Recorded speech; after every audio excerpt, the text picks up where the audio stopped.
നമുക്കപ്പോൾ അടുത്ത ക്വസ്റ്റ്യൻ നോക്കാം. 10⁻2 എത്ര കൂട്ടിയാൽ 10⁻3 കിട്ടും? ഇതാണ് നമ്മുടെ ചോദ്യം.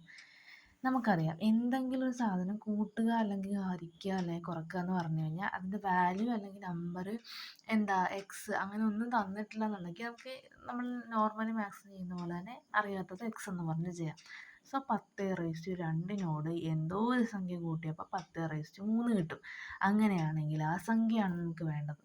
അതിന് നമുക്കിവിടെ എക്സ് ഒന്നായിട്ടേക്കണം. ആ എക്സ് ആണ് നമുക്ക് വേണ്ട.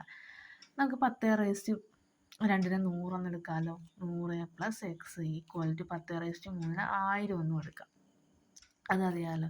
ഇനി എക്സിന് നമുക്കിവിടെ നിർത്തിക്കൊണ്ട് എക്സ് ആണ് കണ്ടുപിടിക്കണം. അതിനിവിടെ നിർത്തിക്കൊണ്ട് ഈ 100നെ ഇപ്പുറത്തേക്ക് കൊണ്ടുവന്നു കഴിഞ്ഞാൽ 1000 - 100 നമുക്കിത് ചെയ്ത് നോക്കി തന്നെ കണ്ടുപിടിക്കാം. ചിലപ്പോൾ തെറ്റാം.